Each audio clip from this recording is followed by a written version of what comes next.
paint me red in this light that isn't mine. Finding every reason you can find to question my love.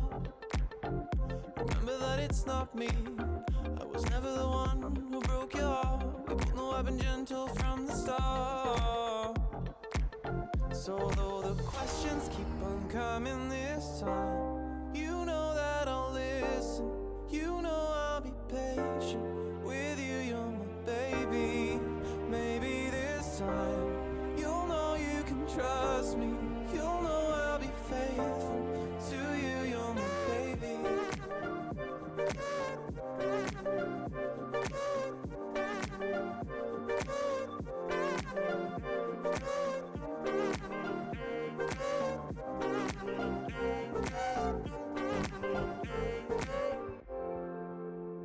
I was never cheating. You connected dots that weren't there. You gave attention to the thoughts I never wear. It's not my style, even though it's so clear to me. You shouldn't base the future on the past. I know you really want this thing to last. So though the questions keep on coming this time, you know that I'll listen.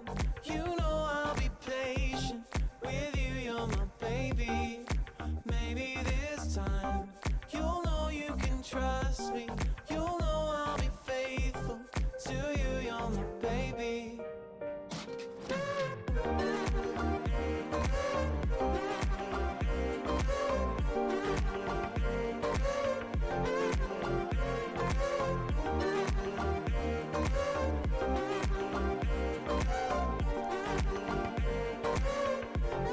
I don't wanna fight now. You're barking, you bite now. To prove that I'm right now, that you lost your sight now. I'm holding it tight now. Can't see through the night now. To show you my light now. To paint these walls white now. I don't wanna fight now. You're barking, you bite now. To prove that I'm right now. That you've lost your sight now. I'm holding it tight now. Can't see through the night. How to show you my light now. To paint these walls white now. So though the questions keep on coming this time, you know that I'll listen. You know I'll be patient with you. You're my baby. Maybe this time you'll know you can trust me. You'll know I'll be faithful. So though the questions keep on coming this time, you know that I'll listen. You know I'll be patient with you. You're my baby. Maybe this time you'll know you can trust me. You'll know I'll be faithful to you. You're my baby. To you, you're my baby. To you, you're my baby. To you, you're my baby.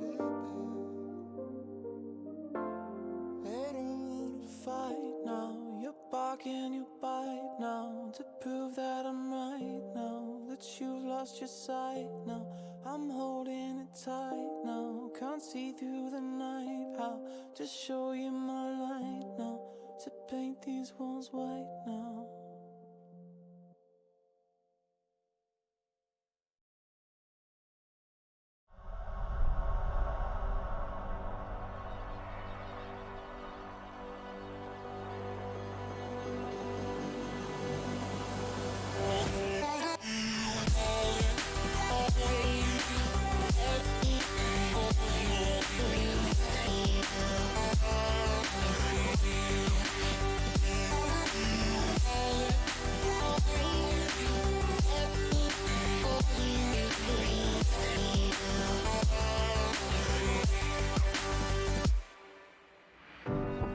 If the road of truth is fine, which one of us is out of line? Although you say you can prove more, I can feel it down to my core.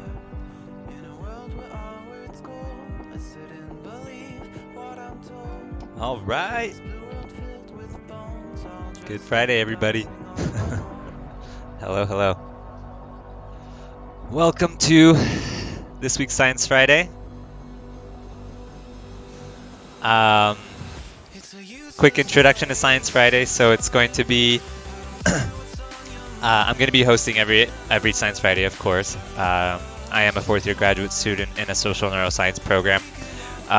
Basically, I'm fusing social psychology with neuroscience methodologies. Let me make sure the music isn't super. Let's lower that just a tad bit. Okay, I think that's good. Okay, so anyways, I was just going over my background really quick to say, like, give the meaning of this segment here, the Science Friday.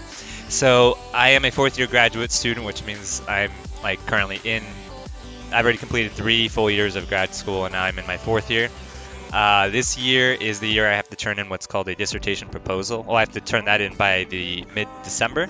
And a dissertation is basically like my final project for grad school that if I can successfully complete it, I get my PhD. So right now I'm in the middle of that process, and it's a lot of fun, but it's also very challenging. If anyone ever wants to talk about my dissertation or like what I'm studying and stuff like that, I'm always happy to talk about that. But that's kind of who I am. I come from, I do have 2 bachelor's degrees. One is in psychology, the other one's in biology. Both are bachelor's of science. So that's kind of where I'm pulling a lot of my knowledge from. A lot of the things I share here are being pulled from those backgrounds, from biology and psychology. Okay, so Science Fridays is a segment that is without gaming, so typically I'm gaming while I'm talking about stuff. And if you already have kind of seen my channel before today, you may have already noticed that I already started talking about illusory correlation during gaming. But I think it's a really cool topic to talk about just in general, that more people get informed of what is illusory correlation and how often we actually engage in it. Just so people kind of can be aware that you might be engaging in illusory correlation. You can you can take a second to think about the things you're saying when you come to associating 2 variables. And I'm going to get into the definition of illusory correlation and give examples soon, but I'm just trying to set the stage for Science Fridays. So basically, Science Fridays is just me, a graduate student, talking about science that is going to be mostly coming from my backgrounds, but eventually, hopefully, as this channel evolves and grows, we can get I would be able to get maybe some of my own friends or fellow graduate students, to like talk about their research, and maybe even further down the line get professors to be talking on here and stuff like that. And it'd be cool to be hosting other people in different degrees and different programs doing different things to talk about their experiences regarding whatever they're studying. But for now, it's just me in an empty room, so I'll be driving the conversation with each week's topic, and each week's topic is inspired by a researcher. So basically, as a graduate student, we have to attend a lecture every Friday, where a professor, like a guest speaker or guest professor or guest researcher from a different university, it gives a talk about their current research that is going on in their university or in their lab or whatever. This kind of allows for the exchange of ideas between different universities. And when I say different universities, I do mean like across the whole world. It's not just the US, because where I'm currently studying is in the US. But we get to hear from universities all over the world, and we get to exchange ideas. We also get to do collaborations this way. We can say like, hey, maybe you run my experiment in your country or wherever you are. See if you get the similar results, because if you do, then my theory kind of has more evidence to it, and that helps the whole scientific community as a whole. So every Friday we have to attend these lectures or these talks, and basically it's like a TED Talk, but really science-driven, of course. Where they're giving us their methodologies and their data and their results, their interpretations, and all of that. So I thought it'd be kind of cool to kind of promote these scientists that are taking the time out of their days and lives to travel and present the research, prepare a talk, because it does take work to prepare talks. Now that I'm in my 4th year, I've had to give talks by now, and I've given several. And it's stressful. It gives me anxiety when I have to stand up there, because especially when you have to give talks to people who are professionals in your field and you have to talk about their research. Sometimes I'm talking about like a study that one of the professors in the room did, and so I'm like, oh, so they did. Well, I guess you did this, and yeah, it's awkward. But yeah, so in efforts to kind of boost their message, if you will, it'd be kind of cool to promote their science online. Now, the thing that I'm not going to be doing is reporting exactly what they did and what they found. That is, I don't want to be playing telephone. So if anyone's not familiar with the game telephone, it's as kids we would like be in a room and someone would start with one message and have to whisper it, and it would go across the room, going from person to person, whispering it, and by the end the message was completely different. So that's something that I want to avoid because that's something that is not good for science either, misreporting and stuff like that. So obviously I'm just sitting there listening. I take my notes and stuff, but it's not like I could follow 100% of the time and get absolutely everything correct. So instead, what I'm going to do is I'm going to talk about the broader topic that the scientist was talking about, and also just if anyone's curious as to their science, I'm super happy to share their the scientists of the week, their lab website and stuff like that. For example, this week we got a presentation from Clara Wilkins. She's at the Washington University in St. Louis, Missouri, I believe. So that's who gave a talk yesterday. She actually gave it yesterday, not today. So this kind of sparked this idea of giving a talk or talking to everybody about illusory correlation, because I think it's always relevant, but even now more so with a lot of stuff out there on the internet of people claiming this, people claiming that, and people saying, okay, where's your source? This is a lot of illusory correlation going on out there, like so much. You can see it, and it's actually quite easy to identify in people once you actually are aware of what it is. So yeah, that's kind of the purpose of Science Fridays. Now, Taco Tuesdays, I'm just going to do a quick shout out for Taco Tuesday. It's every Tuesday in the afternoons. Is kind of the same deal, no gaming, just me talking, but it's about literally anything. Like it could be about traveling, food, language, whatever, as long as it promotes like learning or growth in some way. That's kind of what the intention of Tuesdays are. Science Fridays are, of course, by its name, is going to be more focused in on science and education and stuff like that. Okay, I'm going to give it 30 seconds before I begin with illusory correlation.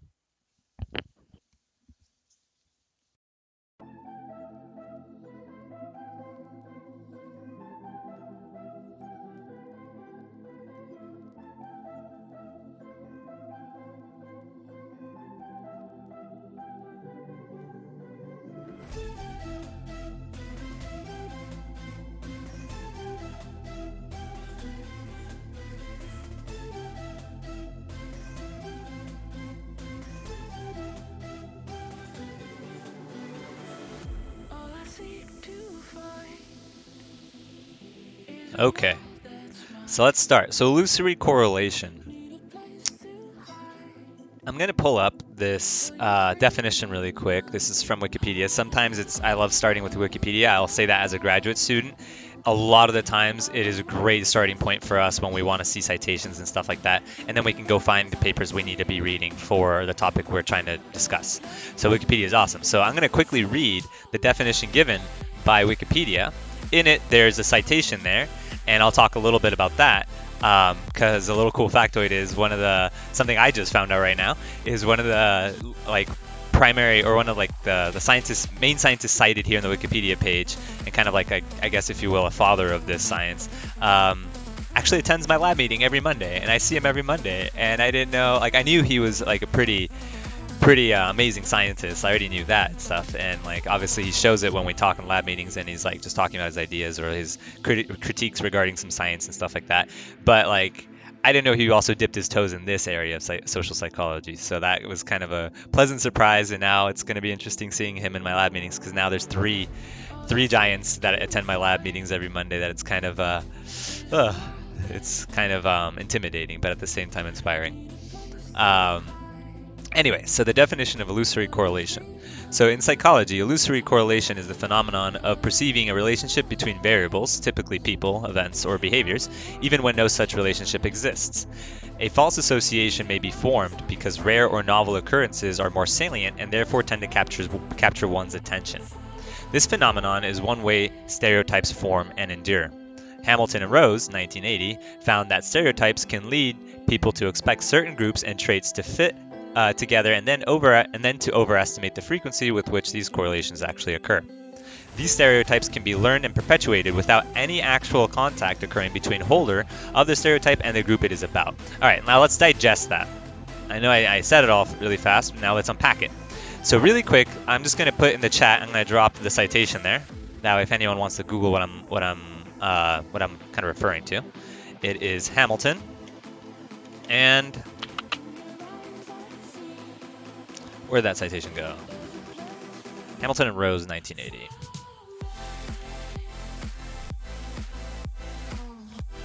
There's the citation, dropped it in chat. I apologize to anyone watching this on YouTube. You can't really copy paste, but maybe, I mean, I could start making a log. Yeah, I could put the citations in my chat. Yeah, I'm gonna start doing that. I'm gonna put that in the details of my videos, the citations that I put in the chat. That way people can just copy paste it to Google Scholar or Google or wherever they want, and they can quickly pull up the articles. If anyone has any issues pulling up any articles at any time, please let me know. I do get access to a lot of databases as a graduate student, so I can download PDFs and stuff, and then I can find a way to send it to people. Okay, so let's continue. So let's unpack this whole definition behind illusory correlation. Okay, so the first sentence. In psychology, illusory correlation is the phenomenon of perceiving a relationship between variables, typically people, events, or behaviors, even when no such relationship exists. So the phenomenon of perceiving a relationship, so you tend to think or believe that there's going to be some sort of association or relationship between two things or a variable, and these variables are typically people. So you might think that person A has some sort of relationship to person B, whether they be like a work relationship, romantic, that type of thing. That's when we say variables, it could be a plethora of things, events or behaviors. So we illusory correlation is this notion that we tend to establish relationships where none exists. So one quick example of this is sometimes referred to as, or sometimes people call this Murphy's Law. Murphy's Law has no actual evidence behind it. It's just kind of like something that people like to talk about. Most people actually know. They don't actually believe in Murphy's Law. And if you're not familiar with Murphy's Law, it's just this notion of whatever the worst thing can happen will happen. So like one thing is like if you're washing your car, right when you're done washing your car, it rains, and you say, "Oh, Murphy's Law, like it had to happen right when I'm done washing the car." However, if you actually believe that, now I'm not saying people believe this, I'll give more real-world examples soon, but this is just to illustrate what illusory correlation might look like. So if someone were to actually believe that after they're done washing their car, it rained because they were washing their car, that's an illusory correlation. There's no relationship between the weather and you washing your car. The weather doesn't know that you're washing your car, and therefore it should rain. So there's actual no relationship between that. Second, the big fallacy here as well is that you're not comparing your data. So your data point here that you can say that where you're trying to establish a relationship between the weather and you washing your car, if you're trying to establish that relationship, the data you're completely missing out on here is all the days that you washed your car and it didn't rain. So this leads me into the next sentence of unpacking the next sentence of illusory correlation. So a false association may be formed because rare or novel occurrences are more salient and therefore tend to capture one's attention. So let's unpack that. A false association, so the association between the weather and me washing my car, may be formed because rare or novel occurrences, so rare, it is more rare where I live, to rain than not rain. If you live in a very rainy place like Seattle or Berlin, I used to live in Berlin. Well, Berlin actually wasn't that rainy. London, I guess. I've heard is very rainy, I guess. I don't know. If you're in a really rainy place, doesn't matter anywhere in the world, then I guess inverse this for sunny days. I don't know. But where I live, it's rarely rainy. So a rare occasion would be rain. Are more salient. Salient is just like a nice social. We use this a lot in social psychology to kind of say something that pops out or something that is very clear or obvious. It's very salient to you. So if I had like a lot of markers and they were all gray and there was one red, I could say, man, that red marker is very salient because it's just popping out to me. It's very salient among the gray markers. Okay, so again, the sentence was, a false association may be formed because rare or novel occurrences are more salient and therefore tend to capture one's attention. So again, a false association, this association between the weather and me washing my car, is formed because of a rare or novel occurrence. So novel just means new. So rain isn't new to me, but it is rare to me. So, and it's therefore more salient. Because it's rare, I'll remember it better. I'll remember rainy days more than sunny days, because sunny days fill in like 360 days in my year. It's just sunny. And so those 4 or 5 days or 6 days or whatever, actually annually I think we get like 14 days of rain. So those 14 days will stick out more in our minds than the other 246 days. or 200, yeah, 46 days. So 346 days. So, or however many. Sorry, now I'm losing track of my math. I'm trying to think of illusory correlation. I'm so sorry, everybody. Okay. So that's what this sentence is saying, that novel or rare occurrences, things that don't really happen very often, tend to capture our attention. Because they pop out more, they will capture our attention more. If it captures our attention more, we're more likely to remember them. So this is the next sentence. This phenomenon is one way stereotypes form and endure. Because we will remember these associations, we will start to connect more often, like, oh, my washing my car will cause this weather to go to rain on me, and things like that. So because it raining on my car is a more rare thing, it's more salient, so I'll remember it more. That remembering will form a stronger memory, so that way next time I wash my car, I'll remember it faster. It'll come up faster, be like, oh, I shouldn't wash my car because it's going to rain. This will make more sense when we start putting it more into context using this research here. But so far, we have defined illusory correlation as a perceived relationship between two variables where no relationship exists. All right, I'm going to give it 30 seconds so I can drink some water, and then I'll continue unpacking that paragraph.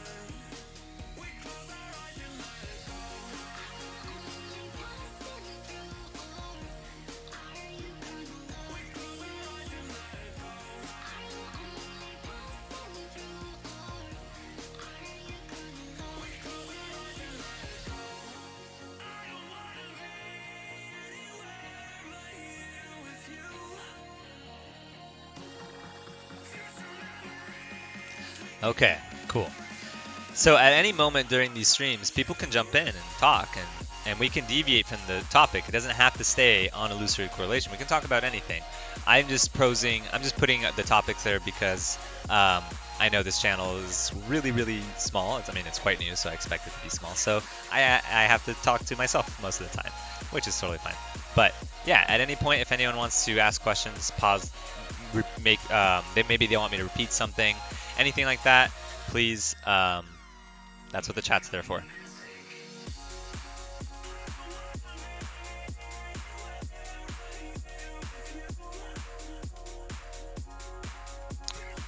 Okay. So, the next sentence. Hamilton and Rose, 1980, found that stereotypes can lead people to expect certain groups and traits to fit together, and then to overestimate the frequency with which these correlations actually occur. So, an example of this would be, let's just say there's a group A, or we can call it group blue and group green. We'll say green and blue. So, group green, let's just say a group blue member sees a group green member perform some crime, right? They might start to associate that green people are more prone to crime. But they've only seen one instance, versus how many times have they seen green people in public not performing crimes? But those days that you just pass by someone that's green and they're not doing anything is not going to be recorded in your memory, because why would it? It doesn't stand out.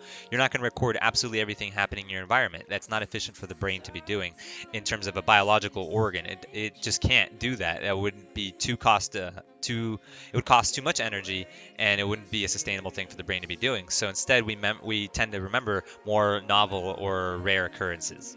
So we'll remember more likely this story about a green person breaking into a blue person's house versus green people doing nothing but going about their daily lives. Now, how many millions of green people are there doing nothing, going about their daily lives? Well, there's millions and millions of them, but we only heard about this one occurrence. So this is kind of where Hamilton and Rose are saying that stereotypes about certain groups or people or phenomenon or anything, just stereotypes, this is a form with which they may endure in our societies, because we are forming these illusory correlations. We're forming these relationships where none exists. We just see an occurrence happen before us, but we're not comparing it or not weighing it against all the non-events surrounding that one event.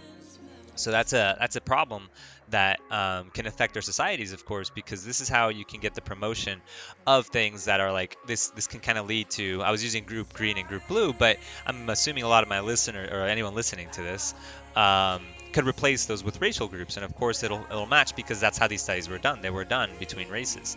Now, my channel isn't intended to polarize anyone. It's not intended to trigger anybody, and it's not intended to insult anybody. This is a science we're talking about, and so as a scientist, I do my best, and I hope everyone does too, with when it comes to science, to leave our emotions at the door, to try to be as unbiased as possible, and just go with what evidence says and what data say. What the data say. Fun fact: data is already plural, so if you're ever talking the data is, it's actually the data are. Just a little fun fact. And next time you're talking about data, because singular is datum, datum. So the plural would be data. So anyway. So, of course, I'm going to try to steer away from a lot of potentially triggering topics because this is intended to be a chill chat room. It's not intended to be this very, it's not a news channel by any chance. I'm not going to be reporting anything. I'm doing everything ad lib. I don't have a script in front of me, nothing like that. I do have the definition of illusory correlation here, but I'm unpacking it ad lib, of course. So that's what this channel is intended to be. So I'm going to try to fill in when things might be potentially charged with something, whether it be politically, racially, or something like that. It's just that I am a social psychologist and we deal with social issues. So we are going to be dealing with potentially charged topics. And so I'll do my best to replace them, but I do know that there's sometimes that people naturally just replace those, my examples, with racially charged or politically charged or gender charged, whatever you want to call it. But I'm more than happy to clarify if anyone has issues, to clarify the studies or to talk about it. But I'm going to try my best to we're just going to talk about the science and the logic here. So far we've talked about the definition of illusory correlation and kind of unpacked the paragraph. And if you're wondering where I got this paragraph about illusory correlation, this is just if you type into Google illusory correlation and go to the Wikipedia page, it's the very first paragraph. And I was mentioning at the beginning of the stream that it was to my pleasant surprise that one of the researchers mentioned here, David Hamilton, is actually a professor that attends my lab meetings every Monday. So my advisor, okay, so I guess grads have to attend lab meetings, and my advisor plus other advisors all go to the same lab meeting because we all do very similar stuff. So we decided that we should just do a joint lab meeting because it'd be really cool to like share ideas and stuff like that. And one of the professors that comes in and sits and talks with us is David Hamilton. So it's very cool. I really like to see that. It was really nice.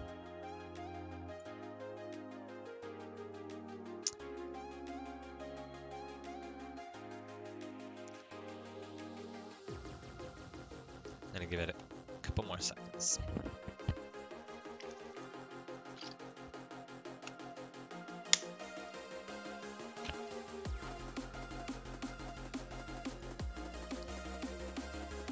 This might be a shorter Science Friday, of course. So Science Fridays, I'm going to be talking about a topic. Of course, I'm still learning how to do Science Fridays and what will be nice and what won't be nice. I obviously will need I'd like feedback at some point to see how I should really be formatting these.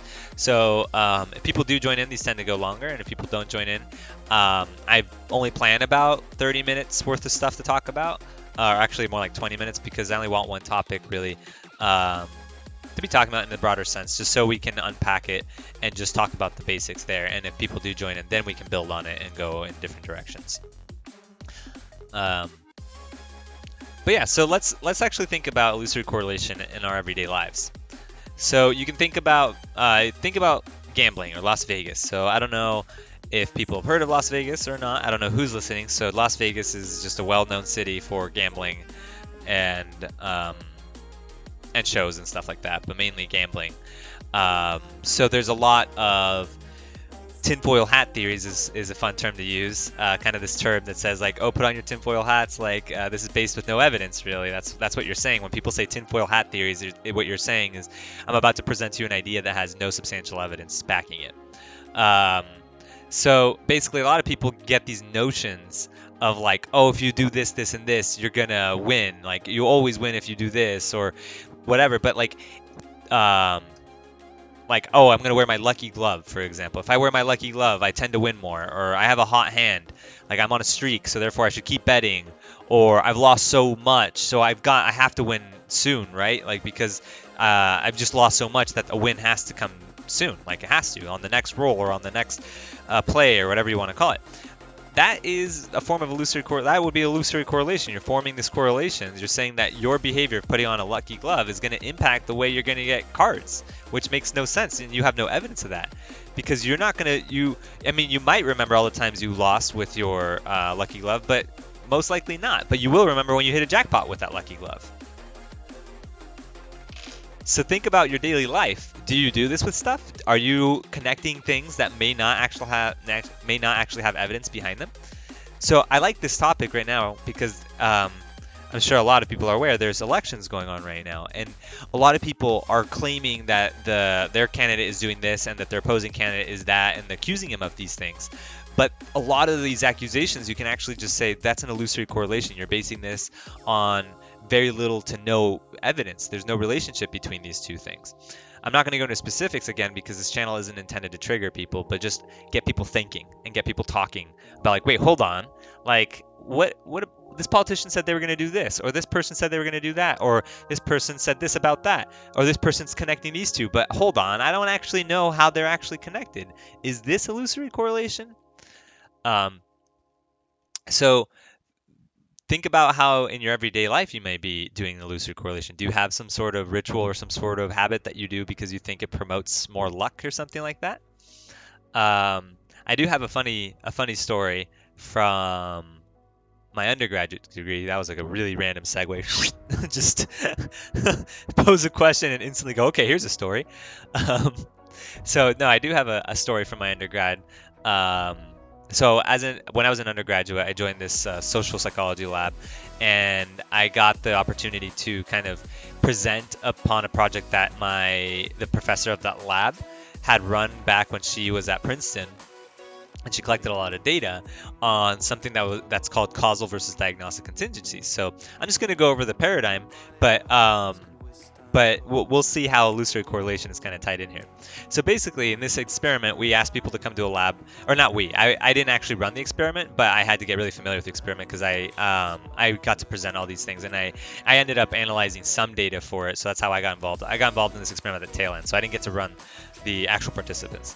But anyways, so what they did was they asked all their participants, they invited them to the lab, and the researchers were dressed as medical doctors. You know, they had the stethoscope. They had all the stereotypical things you'd expect. Again, illusory correlation right there. That might be, you know, I had this expectation of what a doctor might look like, and I always think of the stethoscope and stuff like that. But when we mention doctor, why am I not thinking of someone with a plaid t-shirt, jeans, and some shoes? Like, why always like in that thing, right? Like, we can visualize doctors as humans too, but now that's also up for a different realm of talking. But just there's just a quick example on stereotyping, you know, what a doctor might look like. But anyways, they do follow a very specific stereotype because, I mean, they do have some sort of rule that establishes they must dress a certain way, right? Or maybe it's like a certain thing for the industry that they should dress this way because it helps them like carry, I don't know, like do certain things. So anyway, sorry, that totally derailed the conversation. Let's get back to the experiment. So they dressed up as doctors to sell this notion that people are arriving to a clinic to get like a medical checkup. And they arrive in the waiting room. They are asked to do what's called the cold presser task, to kind of get a baseline. They're told, oh, we're going to get a baseline measure of your resistivity to cold water. I'm talking to the recording. What's up? These are just recordings, and I do live. If people want to join in and talk about illusory correlation or anything, they can talk about it. But for the most part, these are just going on YouTube. That's where they've gone. So anyway, in this experiment, they brought in these participants, and they had them get a baseline measure of what's called the cold presser task, where people had to dip their arms into cold water, like it's just icy water, and then you measure how long they can keep it there, up to a maximum of 5 minutes, and you kind of get their baseline. Barely anyone would reach those 5 minutes, so you kind of get their baseline. And then the researchers asked the participants to go run on a treadmill because they were there to kind of get a diagnosis of their heart health. And they were there to kind of get a diagnosis on their heart health, and the participants were then asked to run on a treadmill, and after that they would kind of get this little break and then go do the cold presser task again because they wanted to see how their cardiovascular system was working. I'm doing these quotation marks because all of this is just false. We're just trying to see if people will try to skew their behavior, or they were just trying to see if people would skew their behavior when it comes to their resistivity to water in a favorable way that would like kind of imply that they had a healthy heart. So I'll finish explaining the experiment so that makes sense. But I'm just trying to give the broad scope of this experiment. So basically, they would run, and then they would say, okay, you get like 5 minutes to catch your breath, relax, whatever, and here's a little pamphlet on heart health.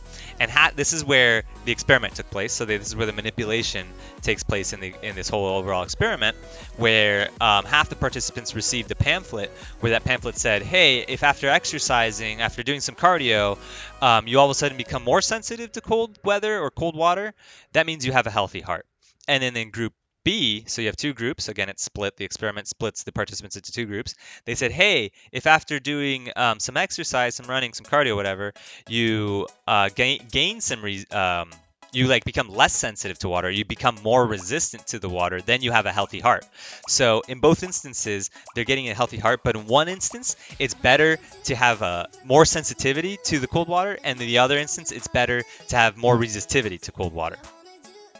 All right, I'm gonna take a swig of water just to make sure we're all caught up, and if anyone has questions or anything like that, or is jumping in.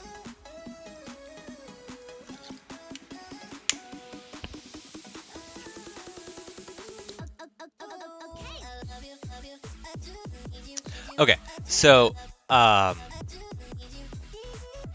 anyways, so we have those two groups now formed. So then you bring these participants back, and now the thing is, they had their baseline measures, right? They already know how long people can last in the cold water because they weren't told. They were just told dip it in there and just pull it out when you can't handle it anymore. So the researchers already had their baseline measures. So at this point, if they heavily exaggerated, so we expect deviance in their resistivity to water, of course. Like if I were to do the arm presser task 5 times, of course I expect a deviation in seconds of how long I'm keeping it in there. But if there could be a significant deviation, meaning there's a behavioral effect here. And this is exactly what we found. So I did the data analysis, so now I can finally speak kind of like a we.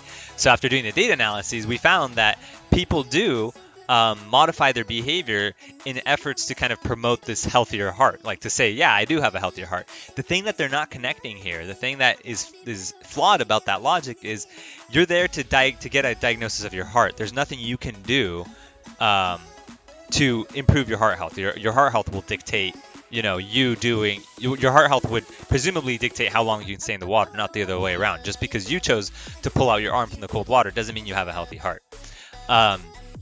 So basically, yeah, so the effects showed that people in the first group were tending to pull out their arm a lot faster because it was more beneficial to be more sensitive to cold water. So they would dip it in for like 10 seconds, even though we knew their baseline measure was 3 minutes worth of resisting water. After 10 seconds, like, oh, I just can't, it's like super cold. And we just be like, yeah, but we know you could do 3 minutes, but okay. And then people in the other group, I feel so bad for these people.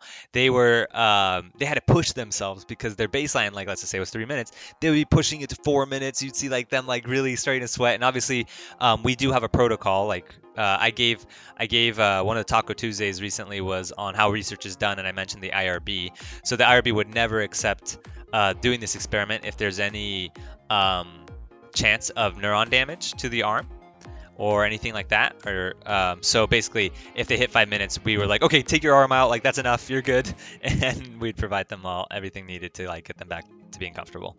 Or they did, sorry, because I didn't run the experiment, but I did do the data analyses. So that just is kind of this notion of like, I'm gonna start trying to make an association between two variables when I don't have such evidence. That's called an illusory correlation. So to anyone listening to this, whether it's on YouTube or live or anything like that, just try to think about if there's any illusory correlations you've done in your life, because there probably are plenty, and then listen to the way other people talk, especially right now with politics and stuff like that in the air. A lot of accusations are going out there, a lot of they did this, they did that, or they're this person, a lot of attributions. People are calling each other a lot of names, but they're baseless accusations. So think about it like how much illusory correlation is happening around us and how much does it shape our interactions with people or our societies. Illusory correlations, cray cray.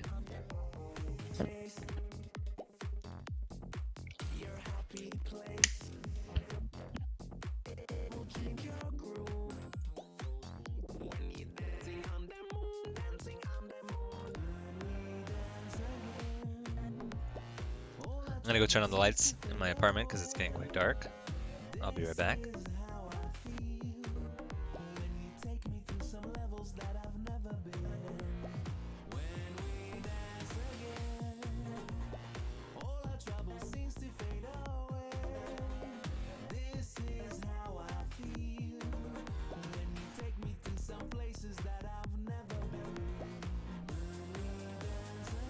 I did recently talk about how illusory correlation applies in gaming too. That was fun. In games that have RNG mechanics, a lot of people develop a lot of illusory correlations. They like to correlate things on how to get certain items or how to get a certain drop or certain stuff like that. It's a lot of illusory correlation out there. But yeah, the reason, one of the reasons I guess I should mention again for anyone joining now, illusory correlation is this notion of forming a relationship between two variables where no relationship actually exists. And it's thought to kind of be one of those things that promotes the formation of stereotypes and allows them to endure. So it can be problematic for societies to be having just a lot of illusory correlation going on there. So today's topic is kind of intended to inspire the talking of illusory correlation. Maybe get a couple of more people. I know this is only going to be viewed by like 1 or 2 people, and that's fine. But maybe in the future, more people. I don't know. I'm always happy to redo a topic in the future if people want to dig up something I've already talked about and they want to talk about it. Yeah. So I'm always happy to talk about illusory correlation in the future, but it is an important topic that I wish more people would be aware about, or aware of, I guess. I don't know what the proper preposition there is. Wow, English. As you can tell, I'm not scripting this. Okay, I don't know what's up with you. And so the person in chat, for anyone listening, he's my younger brother trying to troll this chat again, I guess. I don't know why he keeps bringing it. Remy's our dog. I'm just gonna delete those just because they're not really sciencey.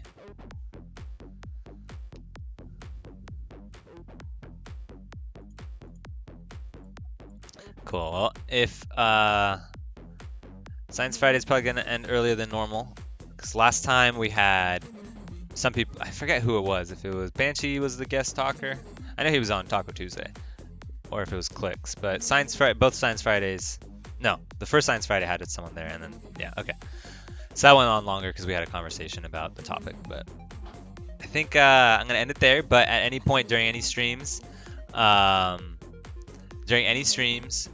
people are more than welcome to talk to me about the topics I've already discussed in Science Friday or Taco Tuesday or anything. I'm always happy to be talking about anything education, learning, growth related. Cool. I might end up streaming gaming tonight. We'll see. I don't know. But for now, I'm going to cut the Science Friday there. And thank you for anyone listening to this. If you're listening to a recorded version of this, you're a champion. You're awesome. So thank you for also listening there. And I'll continue to do these, and hopefully they improve over time. That's my hopes. Cool. Have a good weekend, everybody. See ya.